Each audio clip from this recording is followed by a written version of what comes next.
no bankers, and now I'm talking of the United States, of Britain, no bankers have gone to jail yet, whereas after the savings and loan crisis in the US, which broke out in the late 1980s, something like over 2,000 bankers were prosecuted for fraud, and 1,700 actually served time in jail.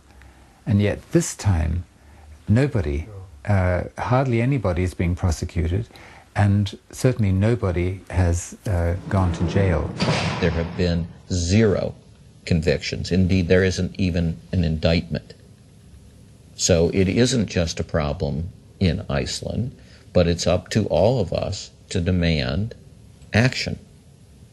Put the crooks in prison.